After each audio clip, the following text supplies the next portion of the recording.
Welcome, everybody. It is Week 12 weekend, or as most people like to call Thanksgiving weekend here at No Punt Intended. This is Start, Sit, Different Day with myself, Josh Hudson. Our host, Faith Enos, is on board with us as well. We've got the whole crew, Ryan and Joe, and our special guest this week, Chris Robin, but you all know him as Detroit Beastie with Team Rise or Fall. We are here to answer all of your pressing Start, Sit questions as we get ready for Thanksgiving weekend. In Week 12, let's kick it.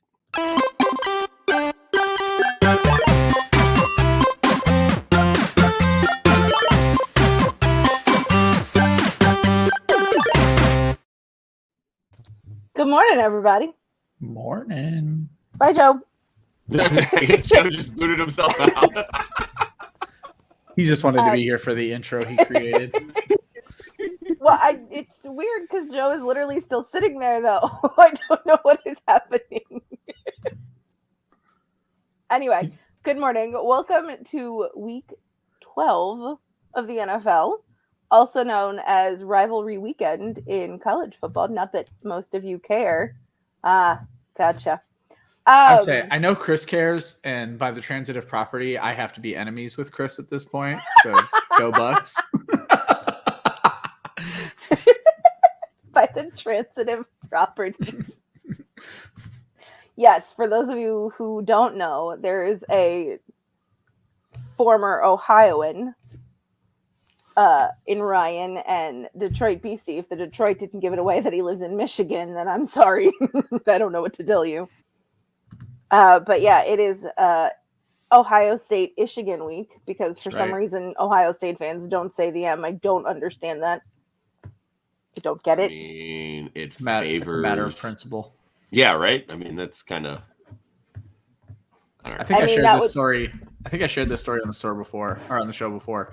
I was working at a Chase Bank in Georgia, Michigan week, and was opening an account for a gentleman from Ann Arbor and refused to work with him until he said "Go Bucks."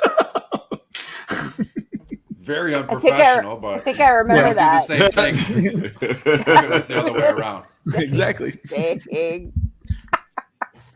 Yeah. Georgia doesn't really have rivals. I mean, it's Florida, Georgia, but this year we haven't really had any rivals. Yeah. It's been a good year. Yeah, Georgia's rolling. But I'll tell you what, though, if Ohio State beats Michigan this week, I think they have a pretty strong case to be the number one team in the country after beating two top 10 teams in back-to-back weeks. That's all I'm going to say. Yeah, no. I just don't want Cincinnati to get shafted. That's all I care about at this point. So, I agree. We're always going to get a team like that when it comes to college football. We've seen it a million times over. Yeah. Remember that Utah team with Alex Smith, and we've seen Boise. Louisville, Boise State with that whole. I mean, so we'll see it. And at this point, Cincinnati, they're rolling. They're undefeated. They look fantastic. So I don't think that they'll get shafted. They're undefeated, but who have they played? It's based on their conference, so yeah, that's the point here, where they shouldn't, but that's the knock on them, and that's the biggest knock, and there's nothing they can do because that's what conference they were in. If Cincinnati was in the Big Ten or the ACC, they would be 2 or 3 right now, more than likely, given the fact that they're 11-0, but their conference and their schedule keeps them kind of on the bubble at all times. Well, that's like the year that UCF went undefeated, and they were like, we're national champions because we went undefeated. That's not how that works. Well, in their defense, they did beat Notre Dame. And that would be the only ranked team that they beat. How is that anybody's defense? Anyway, it is week 12. The fantasy football playoffs are fast approaching for most leagues. It's in 2 weeks. Ooh. When does it start in Scott Fish Bowl? Is it 14 or 15? No. I mean, I'm not going to be making the playoffs, so it really doesn't matter to me. As it sits right now, I think it's 12. It might be next week. Okay. Scott Fish operates a little differently. Yes, so it takes your cumulative scores to get you into the playoffs. Mm-hmm. And then after that, you start going into these weird tournaments where you get eliminated or don't get eliminated. So it might be now. So welcome back, Joe. I had to change off of my phone's Wi-Fi to Maggie's parents' Wi-Fi. that they just fixed. So Perfect. At least it's just in time then, right? I'm here with an ear infection and no microphone. So let's do it. This is going to be great. So we can put this banner back up then. The Basement Boys are here.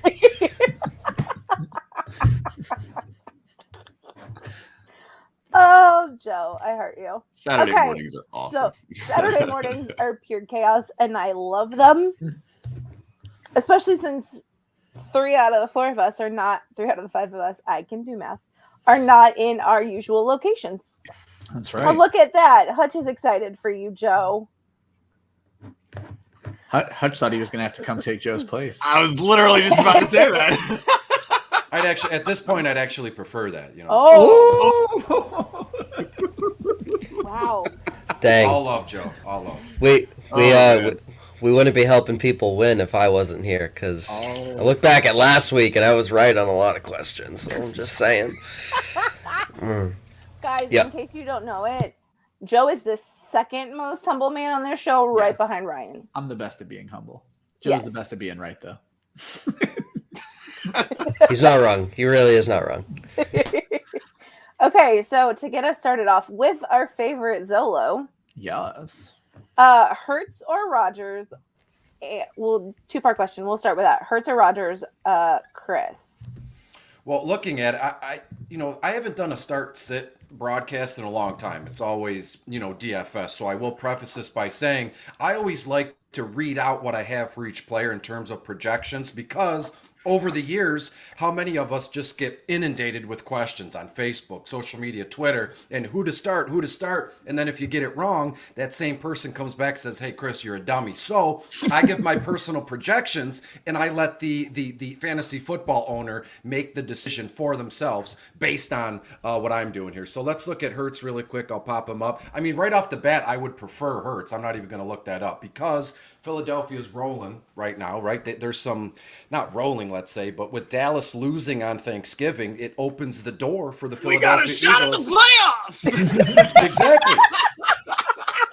Exactly. So Philly's at the Giants. I believe the Giants are, looking through my notes, sometimes it's wild, they're 21st overall against opposing quarterbacks. And then Aaron Rodgers, I said this on a broadcast a few days ago. I opened Twitter on maybe Monday or Tuesday, and I saw a photo of Aaron Rodgers with his toes like this. And I had no idea what profile picture now, Chris. Yeah, I had no idea what the heck it was about, and come to find out, he's got some sort of toe infection. He's got athlete's foot or something like that. So regardless, I would prefer Jalen Hurts. It's just a gut call here. I love what the kid's doing, and so shout out to you, Hudsonian. There you go. Ryan. Yep, it's Jalen Hurts for me. Chris hit all the main reasons, but no practice for Rodgers this week. Hurts. He's going to beat up on the Giants, and I think you're just looking for that great matchup. You're looking for a matchup with a lot on the line. Rodgers is playing the Rams, tougher defense, and if Aaron Donald starts getting after him with that broken toe, it's going to get ugly. So, Tovid, as Sleeper called it. Tovid, I love it. Tovid, Toevid, Tovid. Nice. Joe. It's Hurts, but Green Bay's still going to destroy that team that was formerly known as the Los Angeles Rams. Interesting.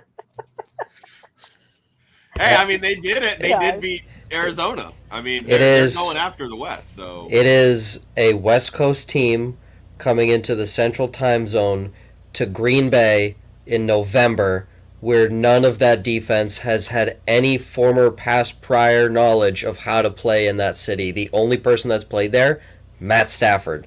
And how's Matt Stafford looked? Dog shit. The Rams will lose their 3rd straight this week, even after the bye week. Losing in the divisional. I told you guys, they're losing in the divisional round. Everyone looked at me funny. They're losing in the divisional round. It is a fact. It's happening. I feel like Joe's yelling at us extra loud when he yells at us because he's hot. So he's just you got to keep it at 3 today, Joe. Maybe even like a 2. Guys. Make your max a 2.5, buddy. Guys, I am coming off a sickness, okay? Okay. Did you get? Look, he's just replicating the shirt in the background. All right, it says "bird," not "bird." It's "bird." Notice the exclamation mark. The exclamation point. The exclamation point. That's key. That is key. Yeah, that is key. But yes, I'm on amoxicillin. I'm a legal drug addict this week. Nice Did job. they give you a steroid? Is amoxicillin a steroid? Lou, can you comment on that? I'm not sure if it is. Amoxicillin's an antibiotic, Joe. Oh, then nope, just the antibiotic. No steroids. No I've had no PEDs. No PEDs this week. No PEDs. Nope. I've had one ear infection in my life, and it was awful. Like, I don't know if any of you have ever had an ear infection as an adult. Not fun. Oh my gosh, they're awful. But I walked into the walk-in clinic because I was out of town for work.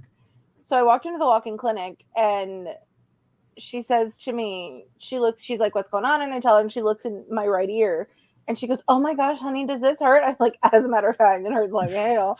And she goes, "Oh yeah, it's infected." I was like, "Yeah, I kind of figured that." But she gave me a prescription pack of like a steroid, bro. Within 3 hours, I could hear again. It didn't hurt. I was like, yes, now I know why people take steroids. Took 3 days for the antibiotics to kick in. So. Oh, your doctor sucks. Thanks. Yeah.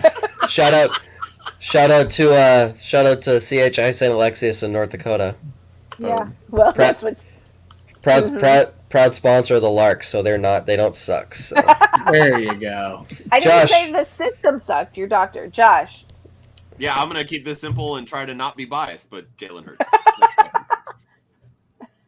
I mean, it's a bias. Okay, Lockett or Pittman, Chris. I'm bringing everything up as am I still muted? No, No, you're good. I'm not.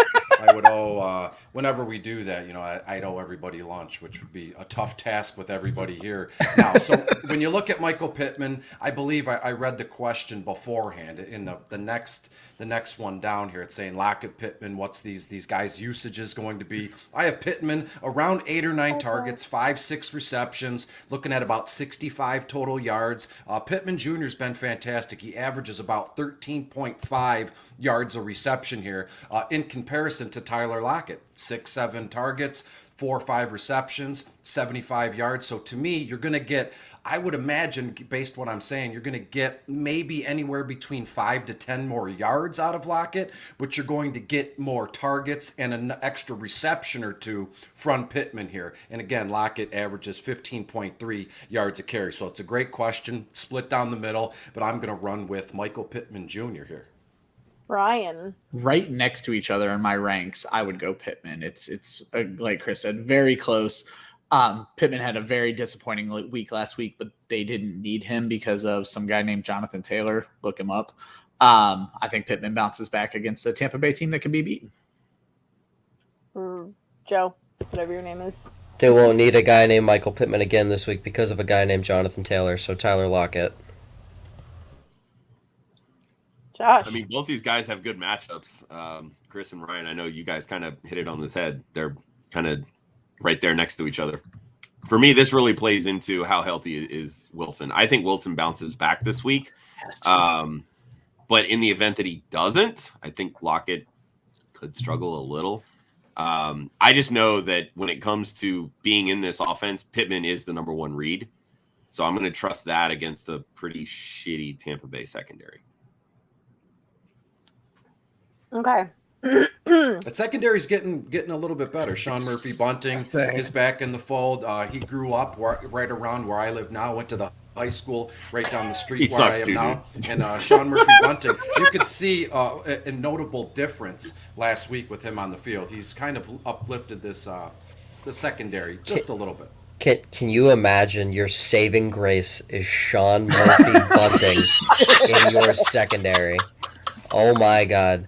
That's like bringing in Cam Newton mid-season to resurrect your team. Like, why? That's so stupid. Oh, Sean Murphy Bunting, the only reason Sean Murphy Bunting has any get-up in Tampa Bay is because he had an interception in every game in the playoffs last year. That's the only reason Buccaneers fans know his name. Because they know his name from getting burnt and toasted in the regular season as well. He's not good. Okay, is Cortland Sutton going to see more looks, or will his low usage and production in games because Judy is active continue? Chris. You know what? Personally speaking, I have Cortland Sutton 6, maybe 7 targets, 4 receptions, and when you look at what you got going for Jerry Jeudy, I have Jeudy for 7 or 8 targets. So to me, Cortland Sutton, at least this week, is going to not. I don't want to say take a back seat, but Jerry Jeudy is going to continue to see more targets in this offense for the foreseeable future. Ryan? Completely agree, and it doesn't help that the Chargers are pretty bad against tight ends as well. So you're going to see more Noah Fant this week. I much like Chris, I have Sutton at 6 targets. I don't have him or Jeudy scoring a touchdown this week. I think Fant could end up being the star. Fant and the running backs. Joe?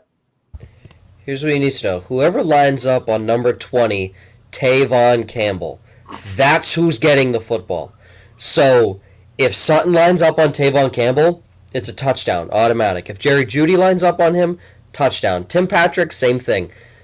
Offenses have figured out the last few weeks, Tavon Campbell can't cover. So wherever he lines up, Asante Samuel Jr. is out, so he's technically the third guy Tavon Campbell is. Chris Harris, if I'm not mistaken, is still playing in the slot, so correct me if I'm wrong. So Tavon Campbell is going to be outside.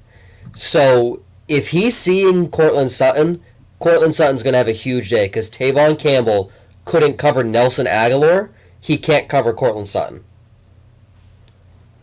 I think Sutton is a huge week. That's really helpful information when setting your lineups. Yeah, goodness. Everybody knows I love Cortland Sutton, and I want this to be a thing. But the problem is, Teddy Bridgewater is not looking to throw deep. It's just not happening right now because Jerry Jeudy's working the underneath, and he does it so well that he doesn't have to say, all right, yeah, I'm going to go to Sutton for these, deeper targets down the field because Jeudy can get open within 10 yards of the line of scrimmage. And that's where Teddy's always played his game, is closer to the vest, closer in line, and just let the receivers do their thing. Ryan, you mentioned this is a great game for the running backs. The Chargers can't stop the run to save their lives. It's a revenge game for Melvin Gordon. Maybe it's a breakout game for Javonte Williams. Who knows? I just think that with Sutton, really all he needs is one target because he can go to the house with that one target because he's that good down the field. But again, Bridgewater's only averaging less than 3 deep attempts per game with Jeudy in the lineup. That number was 5 with Sutton going forward, without Jeudy, excuse me. So it's not there. He's not looking for him. So I'm tempering expectations, and it's going to be one of those things where the week that you bench Sutton, that's the week that he's probably going to score a lot of points. Yeah, I mean, that's what the entire Denver team is turning into at this point. So yeah. Josh, to quote one of our favorite movies, stop trying to make Cortland Sutton happen. There you go. And if you don't know what I'm referencing, I was so about to say a movie you. that is definitely not Mean Girls just to get you upset. But then I was like, it's not even worth the effort at this point. So I was like, Home Alone.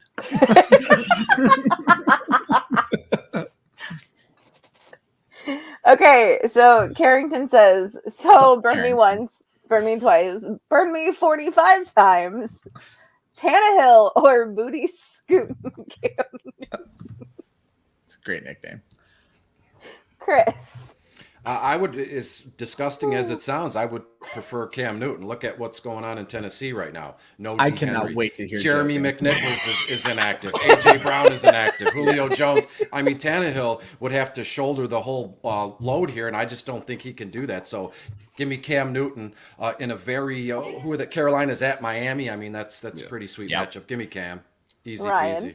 I am very anti-Tennessee this week. I am predicting a Patriots shutout.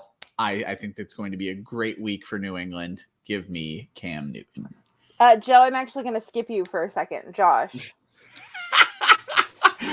Sadly, I too am going to go Cam. I honestly considered benching Tannehill and Scott Fishbowl, but I just really don't have anybody else to put over him because I feel like he's going to get me negative points. So I may just leave it open anyway. So. Yeah. All right, Joe. Are you sure there's no one else available on the waiver wire? No, out of principle, Carrington, I will say Ryan Tannehill, but what you should do, and what the smart thing to do is, start a guy who doesn't have 5 of his top weapons on IR or hurt, and not going up against one of the best defenses of the last 5 weeks, allowing only 10 points per game to opposing offenses. Cough. And also, I wonder who said last week Tennessee's defense sucks. I think that might have been you. Tennessee is garbage. I remember you saying Cam Newton sucked too, and he finished top 5 among quarterbacks last. And then I did say that I said in our text thread that Cam Newton played really well in his second game back for the Patriots as well against the Seattle Seahawks, and then he started to shit the bed. So this week he won't, because it's the Miami Dolphins, and no one plays bad against the Dolphins. Joe Flacco looked like 2011 Joe Flacco. Lamar Jackson didn't look hot, but it was a Thursday. So. That Thursday games doesn't matter. Thursday games, everyone turns to mush. Briefly, if I may, how do you start to shit the bed? You either shit or you don't. That's the thing. Hey, I went to the bathroom and I started to shit, but that was it. You either do it or you don't.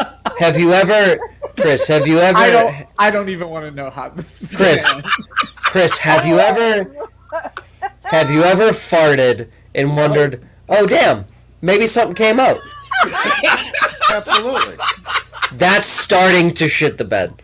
Well, I would then preface it by saying he farted and wasn't sure if he shit. Shitting the bed is an action. It's a verb. Okay. So you either shit or you don't. Oh no! This is a fart is different. That's true. That's fair. This is quality content for the immature at heart. Come on, no. Mark Andrews for Darren Waller. You're gonna let the cat in. Oh my god, Brian. No. Trade Andrews for Waller. He clinched the playoffs, so it comes down to who will be better in the playoffs. Chris. This one's tough, right? Because look what happened on Thanksgiving. Waller started the season just a target hog, and then he landed funny or got tackled, and bam, after halftime came out in street clothes.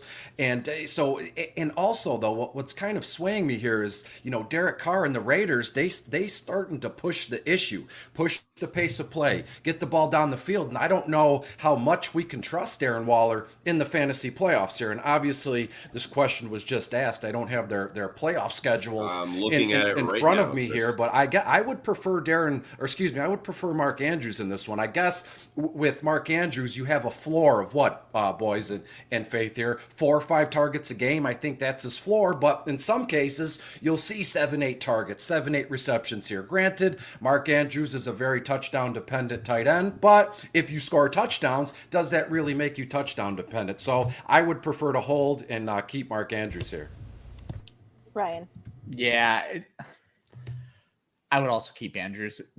I'm interested to see how both of these offenses progress, because how much more is Rashad Bateman going to get involved as well? But I still think there seems to be plenty of work to go around because they're not throwing to their running backs. So Andrews feels pretty safe.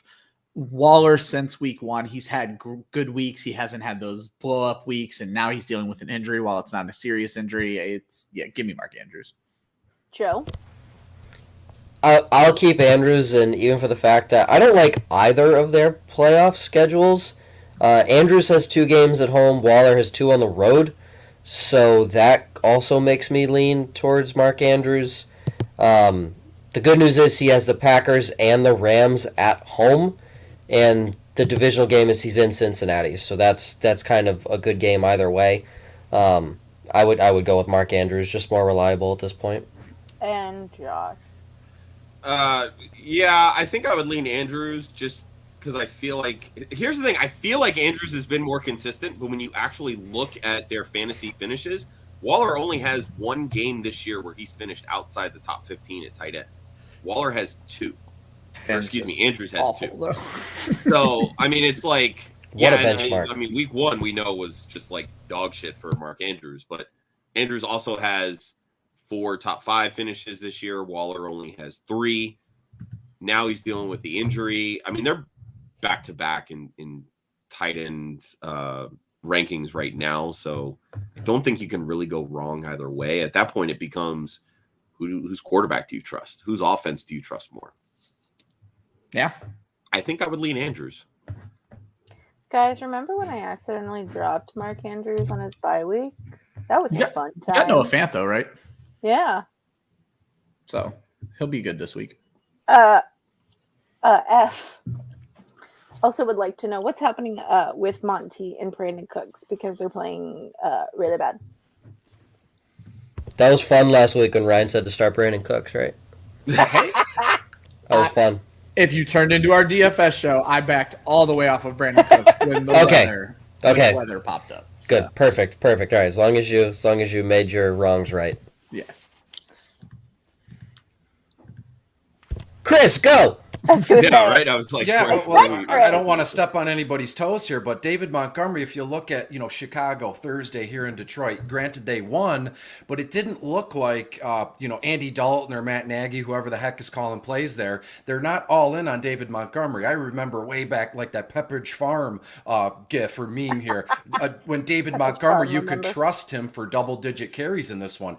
The game flow was really strange on Thursday in Detroit here. So to me, it's not really a question of production. It's a question of workload. How many times are they going to let him run the ball? Hasn't been a factor really since returning in the passing game, and it's not good given the fact that Allen Robinson hasn't been playing. It's been Mooney and Godwin, however you want to say his last name, and even Demir Bird in a sense, although I believe he plays for New England, so null and void on that point. But to me, it's just one of those ebbs and flows of the fantasy football season. And when you look at Houston and Cooks here, I believe, looking at my notes here, they're playing in Houston on Sunday. So we should see, or Houston, yeah, they're at home. So I could see a case where Brandon Cooks maybe comes alive just a little bit given the matchup at home against a not good Jets team. But you just got to leave them in your lineup, and what will be will be.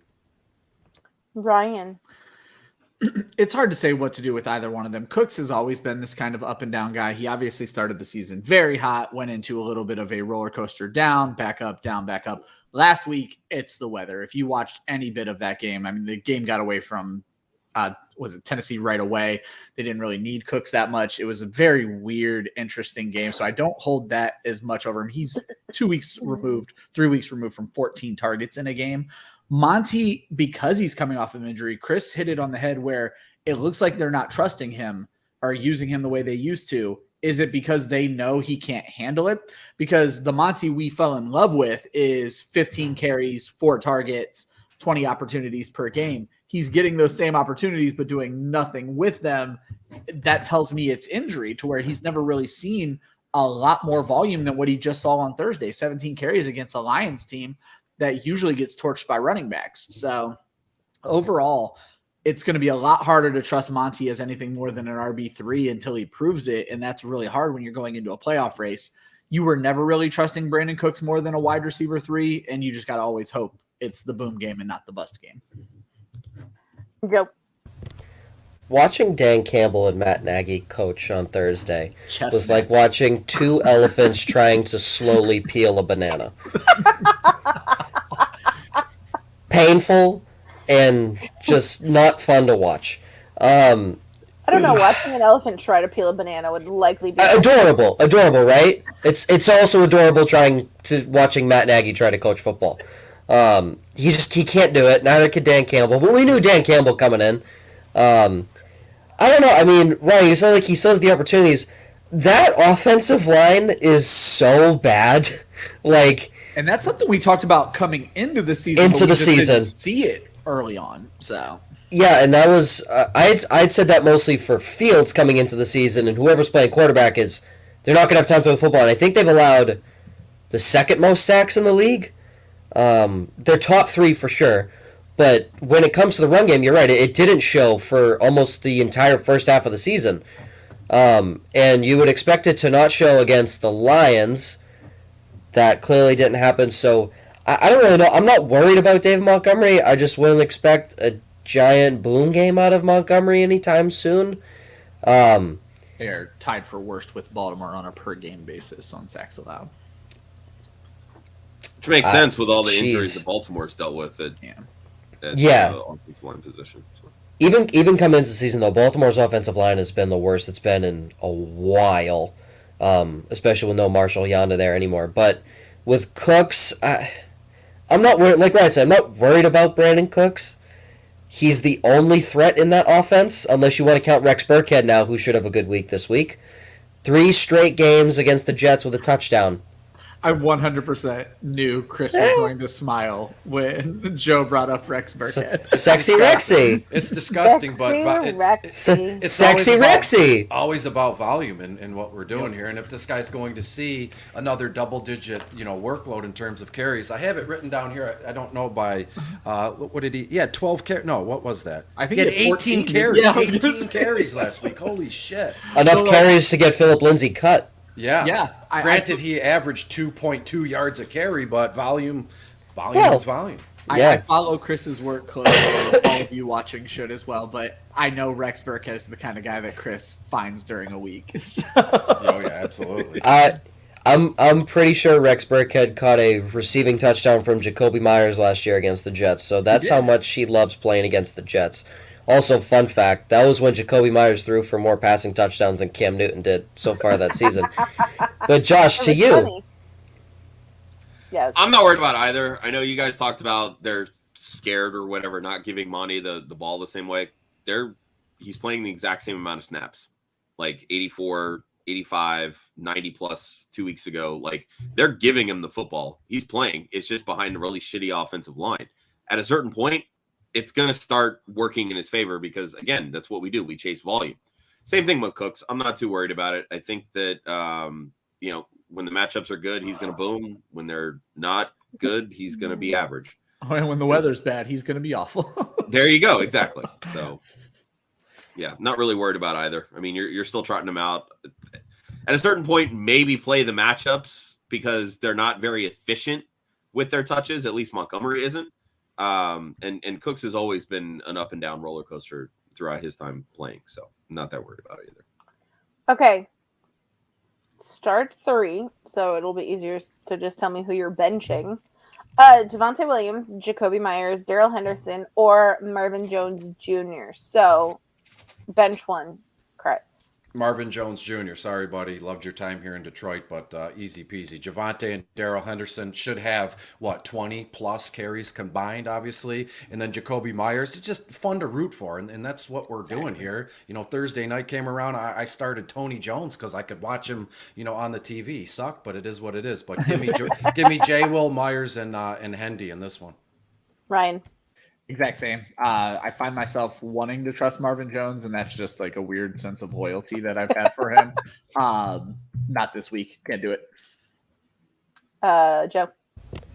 Jamal Agnew's on IR now. I mean, outside of the GOAT of streaming tight ends, Dan Arnold, who are they going to throw to? I would sit Darrell Henderson and play Marvin Jones. Ooh. Joe, always a contrarian. It's contrarian, but is it like everyone had Marvin Jones like a top 30 wide receiver coming into the season? So everyone was high on Marvin Jones, and obviously with how bad of a coach Urban Meyer is and finding out that Trevor Lawrence should have been Mr. Irrelevant instead of the number 1 overall pick. I mean, literally, there's no one else to throw to in that offense, and we saw how bad Atlanta was last week. Atlanta sucks. So Marvin Jones should have a decent week, at least. 14, 15 points. So I like Marvin Jones over Henderson. Josh. I mean, Marvin Jones only has 2 games this year with less than 6 targets. Like, they're throwing him the football. He hasn't found the end zone in 4 games. So it's mostly because the targets count as Trevor Lawrence throwing the ball within a 10-yard vicinity, and it's like just on the edge of that 10 Yeah, I know, yards. and that's why I'm taking this off of Pro Football Reference versus Pro Football Focus. Because Pro Focus would take those out. Because Pro Football Focus has Deante Harris as the second best wide receiver in the NFL. This is why analytics. The second highest rated. Oh, There's okay. a difference. Which means, yeah, because they're rating him on what he's doing even when he doesn't get the ball and when he gets the ball, not Yeah. So let me just real quick. If I said Deante Harris second best in any sentence, doesn't even fit if he's on the Saints. He's not even the second best on the Saints. So how does that fit, Mr. Analytics people? Because that's the dumbest fucking thing I've ever heard. No offense to Deante Harris, but Deante Harris, the second highest rated wide receiver in the NFL. Go fuck yourself, numbers. Seriously? What are we doing? Second best? Come on. Yeah, Deante Harris is on par with Jerry Rice. That will put him right there. Jerry Rice, Deante Harris, 1-2. So stupid. That's his player profile count. So stupid. Oh. Josh. Yeah. Bench one. I'm still gonna bench Marvin Jones. But I'm honestly too big of a Javonte Williams homer at this point. The matchup's just it's so good, and I feel like his ability to break tackles could lead to a big gain. And if you're gonna chase points, bench Jones. But if you need more of like the consistent floor, I would say bench Javonte and put in Williams or put in Marvin Jones. Excuse me. Well, there you have it. It depends, I suppose. Stream. We're gonna. I don't know what I was thinking. Are Tyrod Taylor or Taylor Heineke a streaming option this week, Chris?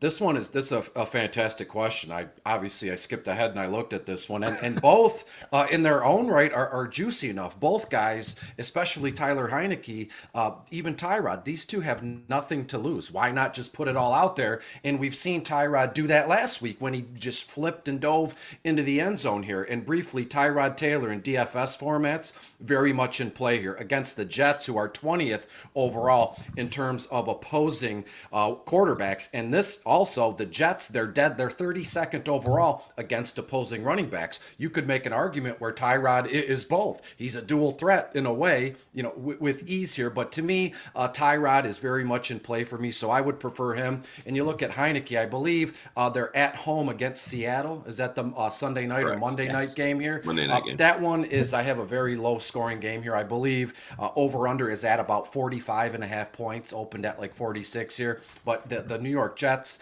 and the Houston game, that one is very juicy from a DFS standpoint, so I would prefer Tyrod Taylor here. Ryan. Taylor Heineke is my stream of the week. I agree with everything Chris said. I love Tyrod Taylor, but we've seen situations where running backs take over the game against the Jets. I don't know if that's going to happen against Houston, who is not that great of a team in their own right, but I think Houston's defense could show up. I think Taylor Heineke is going to beat up on that Seattle defense. Joe. Everyone's favorite mathematician. That's right, Joe. I gave you a shout out in the video, buddy. Or no, it was my article. Oh, wow. I love that. Yeah, no, Taylor Heineke. I benched him in 4-eyed last week. I put Deebo Samuel in his place, so it's not like it's a giant loss. And it didn't matter anyway. I still would have lost my game. But Heineke, I think, had like 25 on my bench and 4-eyed. Wait a second. You said something I don't understand. You can lose games in 4-eyed? Suck an eggplant emoji. Suck an eggplant emoji, you mustached man. If you could explain that to me. Mustached monster would have been more saying alliterative. 11-0, and then the one on the left keeps going up. I don't know. It's weird. God, I can't wait to the playoffs. I hope you lose in the first round, Ryan. No, I hope he makes it all the way to the championship and then gets curb stomped. That's what I hope happens. We're such a loving bunch on the show. We really are. I'm going to go Heineke, and I'll just if leave we it at that. didn't harass Ryan, that's how you would know we didn't actually love him. There you go. Because only those people who love you tell you what you don't want to do. Stupid rat face. When this winning streak ends, so much joy is going to leave my life. Chris is just looking very concerned in the upper right-hand corner. My joy wondering if Ryan, wondering my if we joy need will therapy. start after the broadcast is over, so we're a little bit different there. I keep looking down at my notes, planning ahead, looking at the questions here to formulate some sort of buddy. Nice opinion here. For those of you watching, if you don't know, when Chris has notes, he literally writes everything out. Writes it out. Everything. His DFS lineups, including hockey. Like, he literally, I get pictures all the time of his notebooks, and they are just like college ruled, line after line, just no doubt. It's what works written. for me. Exactly. And it's fantastic. So if it ain't broke. All right. Hillard or Ty Johnson for tomorrow, Chris? This one's disgusting. And you look at Hilliard here. I'm just being honest here. You look at Hilliard. I mean, he's going to get, how much work do we think he's going to get? I think we're looking at like 8 or 9 carries, which is a little low. I mean, ambitious would be 12 or 13. I don't think we see that. But again, Tennessee is in New England. I don't want anything to do with that defense at this moment in time. So then you're stuck with, Ty Johnson. The Jets go to Houston in this one. So to me, I'd love to play, not actually love to play, but Ty Johnson would be the move here. I have him for 1 or 2 less carries, but I have him with a healthy amount of targets and receptions, 3-4 receptions in this one, 25, 30 yards. And I do think Ty Johnson finds the end zone one way or another, whether it's, in a rushing attempt or a receiving touchdown. And to me, Hilliard is just kind of, he's like a placeholder. He's like a crash test dummy. He's just there. People are going to flock out to play him in seasonal formats. The only move I could make here is both of them in a DFS format, in like a multi-entry GPP. But seasonal formats, I know the season's bad with injuries, but to me, it's Ty Johnson. I'm not thinking twice. Ryan. I adore having Chris on the show because I don't have to say much. Chris and I always make the joke that we think very similarly, and listening to that whole thing. The one thing I will say, I find much more joy in starting Ty Johnson than Chris does. I'm all about Ty Johnson this week. So I have said before, I don't think Tennessee finds the end zone this week. I think New England beats them down, but I am actually excited to see Ty Johnson carry the load. Hey, Joe, who's the number 1 team in the East over here? Who had that? The Buffalo Bills, technically, right now, because they won on Thursday night. So that was not a good question to ask. But, technically the Patriots when they win on Sunday. So I have to say, now with Ryan saying he's so confident in Ty Johnson, that makes me want to start Dontrell Hilliard because Ryan's gut calls have been... It's not a gut call. Okay, these are. It's not a gut call. Yeah, this is not my. Okay. I find a really weird guy. Okay, this is a logical call. Okay, then I'm fine with Ty Johnson. Yes. I have put in the work on this. This is not my Cole Pruitt. Okay, fantastic.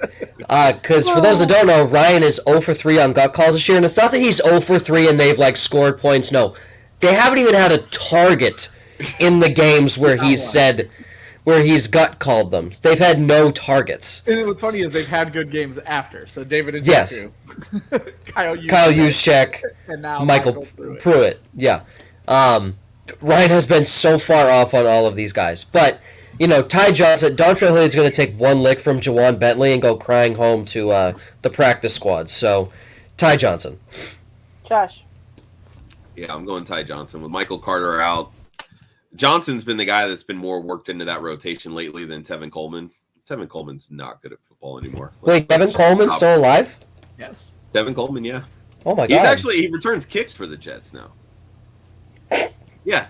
They signed him in the offseason to kind of be part of that rotation, and yeah. What a fall from grace from Tevin Coleman and Matt Breida splitting carries in San Francisco to backing up Ty Johnson and Devin Singletary in the AFC East. What a fall from grace. Yeah. No, with Hilliard, again, just a practice squad guy getting called up. Don't really love anything about that. And Tennessee's not going to be able to run the football. I mean, they couldn't even run it against Houston. Let's be real here. So I'm not buying into that. Give me Ty Johnson this week. Okay, Hutch wants to know, is this Javonte Williams takeover week? He thinks it is, but he would love to hear your thoughts. Chris. Absolutely not. As much as I'd love Javonte Williams to take over and be the RB1 there, Melvin Gordon III is there, and they will continue to split the workload seriously right down the middle. Tomorrow in week 12, I have Javonte, 10 carries. I have Melvin Gordon, 10 carries. You could even bump it up and give each guy 11 carries. It is still split right down the middle. And why would it change here? Whatever they're doing, I don't want to say it's working. They're not playing well. But in terms of seasonal fantasy formats or DFS circles, that's just how it is. I don't think we see Javonte take over this RB1 role until probably next season. So sorry to kind of bum you out here, Hutch, but no takeover week. Probably won't happen this season at all. Ryan. Yeah, you would like to think. I always like to watch rookies coming out of a bye week, but with it also being a revenge game for MG3, I don't see it happening either. Joe. Didn't Melvin Gordon have like 2 revenge games last year that weren't revenge at all? Ooh, that's a good question. So, again, we say revenge game. Melvin Gordon hasn't been too great at that, I believe, in the past, because I think last year we said that too, and he was okay. It wasn't great. He was just okay. Like, I think it was RB2 or flex play for him. The first game was better than the second game. So that's not good. He got all his revenge out. Yeah, he got all his revenge out. Well, but not even. I mean, he had 8 carries for 26 yards, but he had 6 catches, but only 21 yards. So, like, PBR, so bad. Okay. Yeah, so bad. Not good. And then he only had 79 yards across the board in the second matchup. So, yeah. Bad. So bad. Bad? Very bad. I mean, Chris is right. They're probably still going to split 50-50.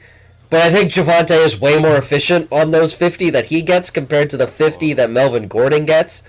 So I don't know if it's technically the takeover, but when it comes to taking over the production side of things, Javonte Williams will be more productive than Melvin Gordon. No Linval Joseph, so their big fat guy is no longer in the middle. That might slide Jerry Tillery inside, which then opens up most likely the left side of the offense for Javonte Williams to run down, because I think Bosa normally comes from the right side of the offensive line. So if that opens up the left side because Jerry Tillery has to slide inside, that's going to be a good day for Javonte Williams, I think. Josh. For the most part, yes, Gordon and Williams are splitting carries right down the middle. The biggest difference, Gordon has 7 touchdowns on the year. Williams has 2. And until Williams starts scoring touchdowns and they start giving him an opportunity to score touchdowns, he's going to have to break long runs for that to happen. Javonte Williams does not have long game speed, so that's just not going to happen. As long as Gordon keeps being efficient in short yardage situations to score these touchdowns in the red zone, they're going to keep playing Gordon. That's the problem here with Williams. Will this takeover happen?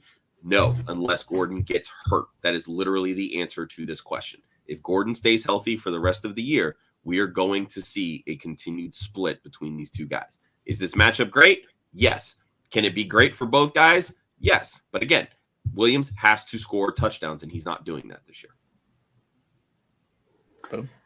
Boom. Okay, so Carrington says, on a side note, does Chris look like he could be the lost triplet of Blake and Taylor Griffin? He's tall enough, he might be. I do want to say briefly to Carrington Hobbs, find a new joke, dude. I've heard this thing a million times. It doesn't even faze me anymore. Go and look at any of my YouTube videos. There is at least... Is it always a comment? Yeah, every time, yeah. So Josh, when you said he's tall enough, literally as I pre-read this question, that was the first thing that popped into my head. Like, yeah, dude, when we met at the expo, I was like, damn, you're tall, dude. I literally said to him, I was like, you're a beast. There's a picture of me and Chris where, like, I have to angle it up because I think my head comes to about his chest. Yeah. He's a tall boy. Well, good news is he's going to go see his brother play in Brooklyn tonight against the Suns after we get off of here. He's going to catch the flight into JFK, go see his buddy. He sent me a plane. It's on the runway waiting. He's engine's running right now. Engine's running right now. Chris is secretly really rich. I love it. Shh. Don't tell anybody.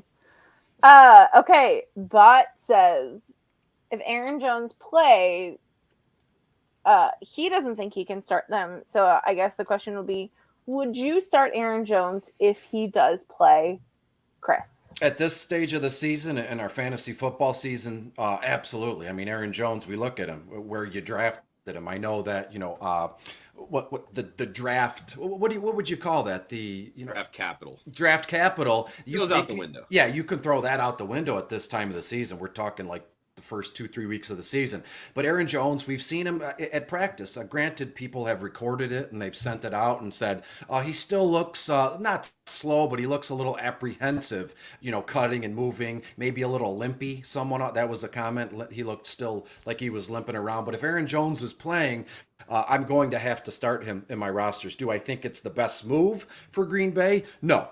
You let A.J. Dillon carry the burden here, and I believe Green Bay has a bye week in Week 13, if I'm not mistaken. So look, you're going to get like 2 weeks. Same thing with the next question in Zeke Elliott, but I won't get into that one yet. But if Aaron Jones plays, if he's starting, what other options do you have at this stage of the game?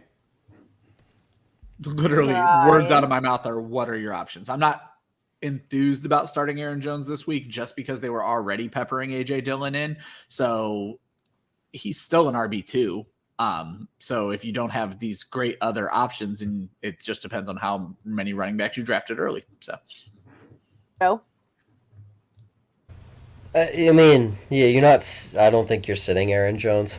I mean, if you are like me and draft 3 running backs in the first 3 rounds, almost exclusively in every draft, like Ryan just said, you might have the opportunity to bench Aaron Jones because you would be like me and probably have like Jonathan Taylor and Austin Eckler alongside Aaron Jones. So humble brag. Humble brag. Yeah, those guys put up 110 points combined, just the 2 of them for me last week. All you zero RBers can go shove it. But to me, like I'm gonna be honest, I don't know anyone besides myself that loads up on running back in the first 3 rounds. So my guess is Crit. Hell yeah, Chris, I love that out of you. I was gonna say, I don't know. Joe. Is Joe taking credit for the abundant RB strategy? No, I'm not. I'm not. I have literally just never met another person that will like pass on Keenan Allen in the 3rd round and take, like, I took James Robinson. Like, I don't know anybody that would do that. Like, personally, I've never met someone that we've had on the show or that we at least talked about that has done that. So I'm not taking credit for it. I'm just saying I love that out of you, Bot. Now, your 3rd was Henderson. I was going to say that is also, okay. I love Bot. He has Henderson, Eckler, and Jones. So I guess it would be, are you starting Jones over Henderson? I don't think so. To me, I think Eckler can carry whatever you might lose from the other 2. I would still start Aaron Jones in that situation. On paper, Henderson and Jones obviously playing in the same game. Neither of them have good matchups on paper. Neither of them. So I would rely on the guy that's been in a more proficient offense as of late and is more likely to find the end zone in Aaron Jones. So I would lean Aaron Jones. Josh. Yeah, honestly, I feel like at this point, if you have those 3 guys, you're waffling between starting Aaron Jones or a wide receiver in your flex. Not really trying to put Jones in over Henderson, I would think. Because for me, I would just play it safe, stick with Henderson. I mean, Joe, you said it. Neither really have good matchups in Henderson or Jones, but it's just one of those things where what's the likelihood of re-injury? I mean, the reports have come out. He's looked a little shaky, not the best in practice. Maybe they're trying to rush him. You clearly have a better option in terms of health at that point. So I would kind of lean Henderson here over Jones. But, I mean, we all said it. Like, most people aren't going to have better options. So, you're starting Jones and you're just saying a prayer at that point. Okay, so now knowing that he has Henderson as well, does that change either of your minds, Ryan or Chris? Go ahead, Ryan. I was going to say, you're breaking it down to the flex now. If you have some great wide receiver, if I'm asking strictly between these 3 running backs, I'm fine with benching Jones for Hendo and Eckler. No, absolutely. And to be honest here, if you're patient enough, this decision is probably going to be made for you this time tomorrow when the inactives come out. Because truthfully, I don't expect Aaron Jones to be active tomorrow. So this might all be for naught. There you go. Fact.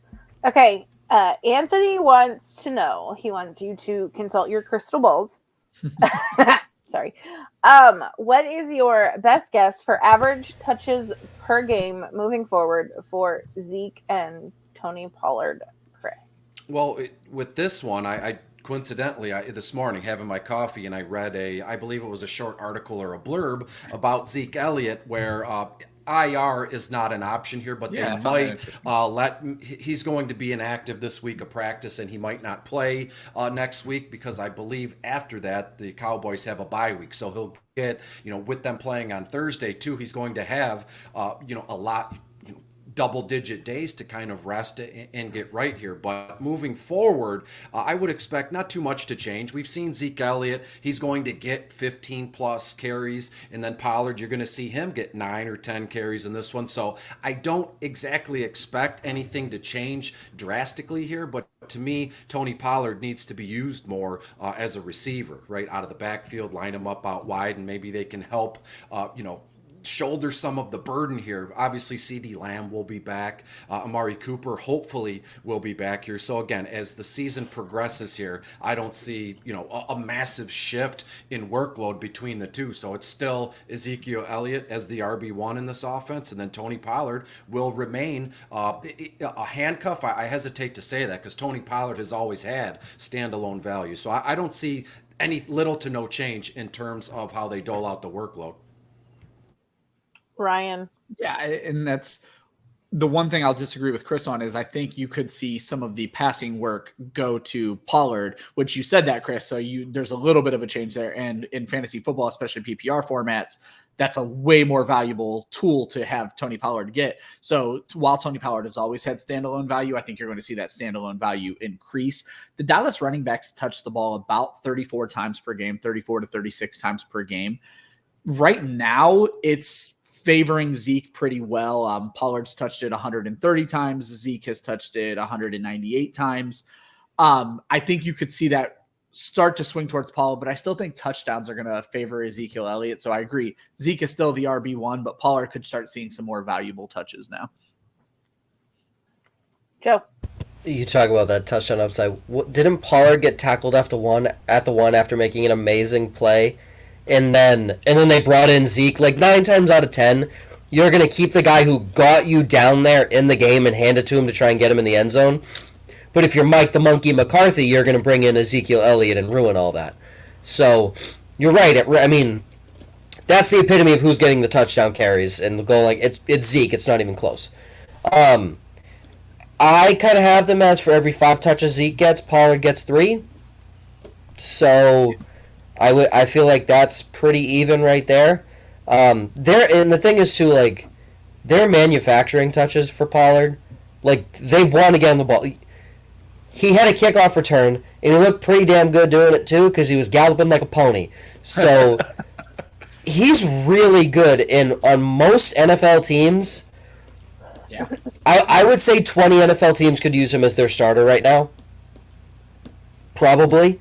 So if Pollard was not in a Cowboys uniform, he'd be a starter on most other NFL teams right now. So they're trying to get him as involved as they can, while also getting involved their 2 Pro Bowl wide receivers, Michael Gallup and Ezekiel Elliott. So it's just hard to. He's really the 5th option when you break it down. I mean, you could even count him as the 6th option behind Dalton Schultz if you really wanted to think about it like that. And they still get him enough touches. So don't expect crazy things. But I mean, with Zeke out, he should have a really good week next week. Josh.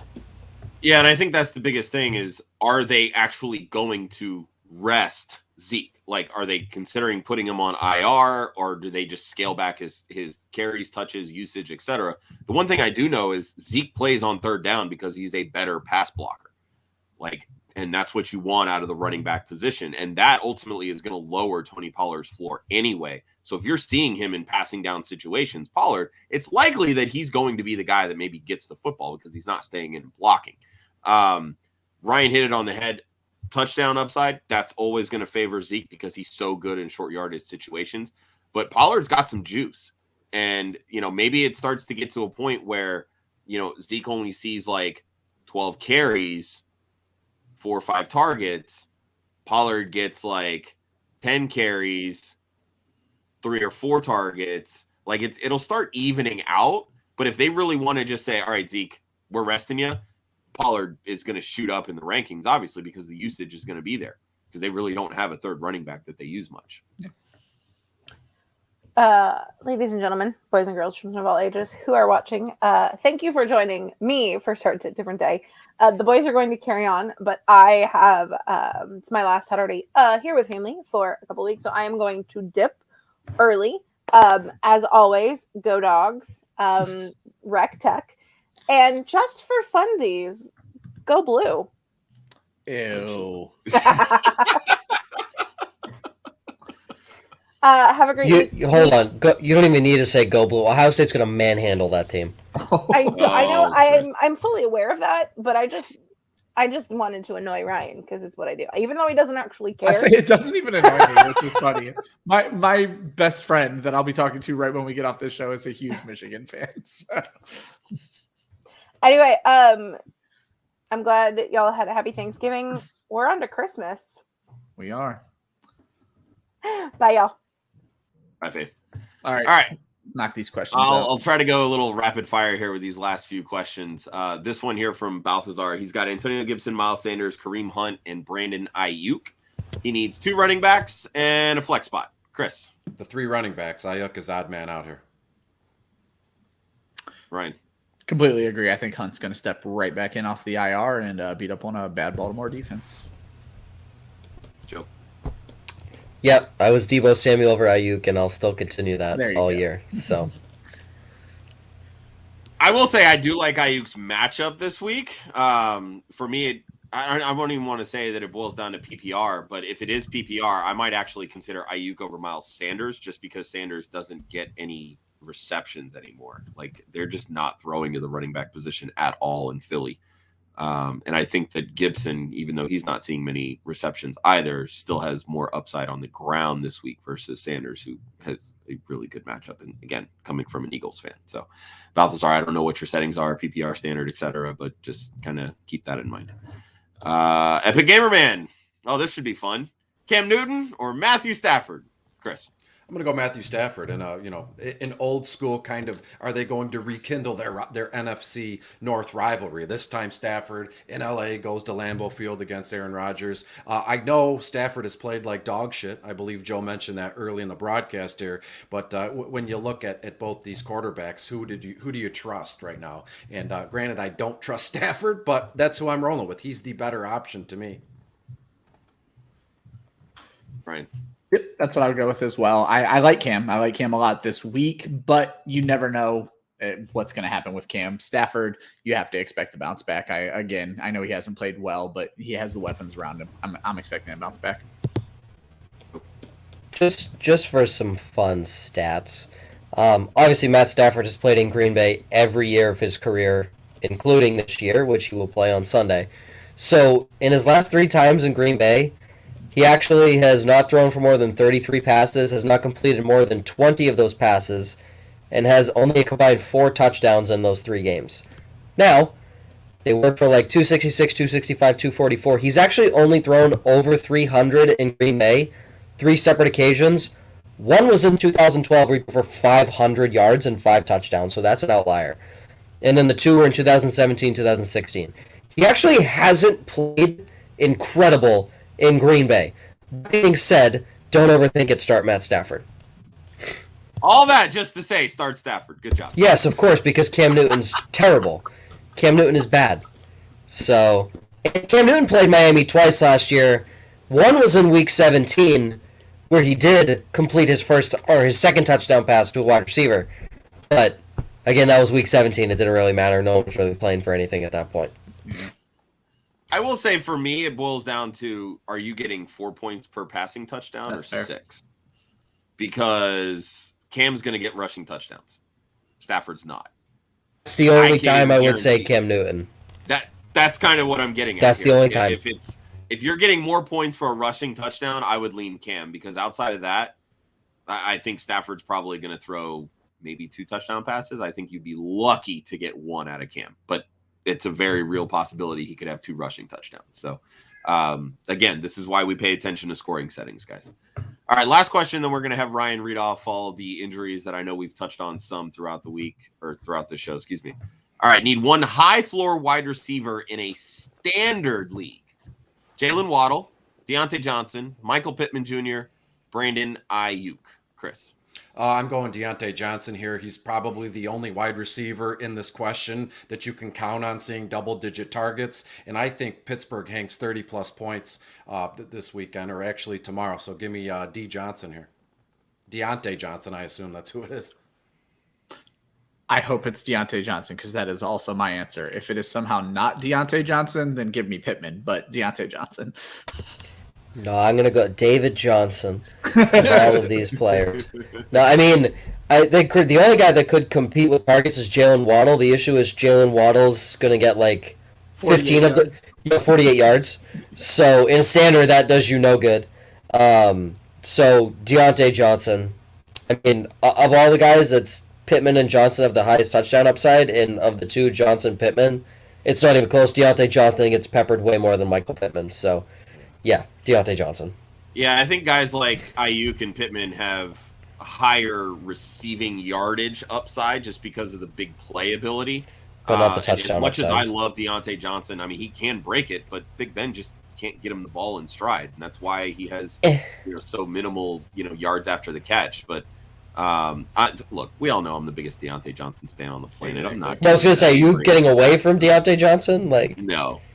I mean, look, depending on how many Thursday players, like if somebody started Cedric Wilson and Michael Gallup and Dalton Schultz and some of those Renfro, and you're already like 70 points behind, you might want to chase somebody like Pittman in this instance. Oh, I still think Deontay Johnson has a better ceiling too. Yo, just real quick, what was that last name you said? Wide receiver for the Raiders? No, Hunter Renfro. Not going to be a top 30 receiver the rest of the season. He was one of my plays in my Thursday column, Joe. It was all for you, buddy. The boy smoked the Cowboys. I will say I am a little curious how high that receiving total would have been if Darren Waller hadn't left early. Yeah. Oh, not as high. 100% not as high. That doesn't matter, though. If my aunt had balls, she'd be my uncle. We'll never know. All right, so with that, real quick, we'll end on the injury news that we usually start the show with, but we got a lot of questions early. So, Ryan, take it away. I'd say it's all pretty basic stuff. So for the big news, I have here that, Waller and DeAndre Swift escaped any major injury, but Trey White is out for the season in the corner for Buffalo. Zeke picked up that new knee injury. We've already talked about it, lightened workload. Aaron Rodgers is going to start despite not practicing a game this week. The Texans cut Phillip Lindsay. He was signed by Miami, and Kareem Hunt, Logan Thomas coming off of IR. Interestingly enough, no quarterbacks for the Sunday games are listed as out, doubtful, or questionable right now. The Jets quarterback situation is interesting, but Zach Wilson was always going to start, and he is going to start. They just don't know who's going to back up with the COVID situation going on. Running backs, no Jordan Howard, no Jeremy McNichols, no Michael Carter. Elijah Mitchell is doubtful. No doubtful player has played this season, so he is out. Saquon Barkley, Damian Harris, Aaron Jones, Cordero Patterson, Ramondre Stevenson, all listed as questionable wide receivers. Antonio Brown, Sterling Shepard, A.J. Brown out. This is where it gets a little interesting. Kadarius Toney is doubtful, which means he's not going to play, and Sterling Shepard's already out. So Giants are in bad shape at wide receiver, and then I'm just going to jump down a little bit. Kyle Rudolph is also doubtful. The Eagles give up touchdowns. What was it? Death taxes and touchdowns and tight ends. And now you're going to have no Kadarius Toney, no Kyle Rudolph, no Sterling Shepard. Evan Ingram could have a monster game. Hollywood Brown, Corey Davis still listed as questionable. Eric Ebron out. Hunter Henry, Jonnu Smith, both listed as questionable for the Pats. Kickers, who I would always mention, nobody's questionable, not even Nick Folk. I don't know what's going on with that, but that's all. All right, so with that, be sure to check out the website, clubfantasyffl.com. Little light on some of the articles this week, only because of the holiday weekend, but we were able to get Joel's Blurred Lines article out. There's not one, but two confidence plays this week from myself. I previewed the Thursday games as well as the weekend slate for week 12. Chris just dropped his Thrive Day props, so some of his favorite props over on the Thrive Fantasy app, where we have a partnership. You can use the promo code CLUB and get 100% of your deposit matched up to $100. Kira's cash straps probably not likely this week, guys. Kira's very under the weather. She's on the doubtful list. Because she works, she's definitely on the doubtful list this week. But I do know that she's gearing up for tomorrow's episode of DFS and Chill with special guest Clinton Holmgren from IDP Guys. Okay, there you go. And with that, Chris, I want to say thank you so much for popping on with us. Tell everybody where they can find you and your work. And I know you're not the most braggadocious, approachable guy. Yeah. No. No, yeah, it's easy peasy. You can find me on Twitter at Detroit Beastie. If any of you here boys need anything, you can shoot me a text or a DM, and that's about it. Let's enjoy the rest of our weekend and Sunday here. So thanks for having me. He won't mention it, but Chris puts out one of the best DFS articles in the industry every week, bottom of the barrel. It is worth every damn second of your time. Thank you. Yeah. And it's free. It'll always be free. So thank you for that. Yeah. He's scary. Right. And as always, you can follow Ryan on Twitter at TheFantasy5, Joe at Joe_Zolo, myself at The One Hudsonian. At Club Fantasy FFL is the social media handle on Facebook, Twitter, and Instagram. And be sure to follow us on YouTube, youtube.com/Club Fantasy FFL. When we hit 300 subscribers, I'm giving away some more signed merchandise. And we just gave away Javonte Williams signed UNC jersey a couple weeks back. So that was fun. So be sure to get in on that and hit that subscribe button. If your profile is private, be sure to DM one of us screenshot and let us know so I can add you to the Wheel of Fortune, so to speak. So, as always, thank you so much, and we will see everybody on Wednesday this week for No Punt Intended, Week 13. Fairly certain Joe will be back home by then, and probably on November 31st. That's right. That's an Easter egg for those that listen to the show normally. Who let Josh do the outro? Let's get us out of here. I'm ready to. Yeah. All right. Have a good weekend, everybody. Bye.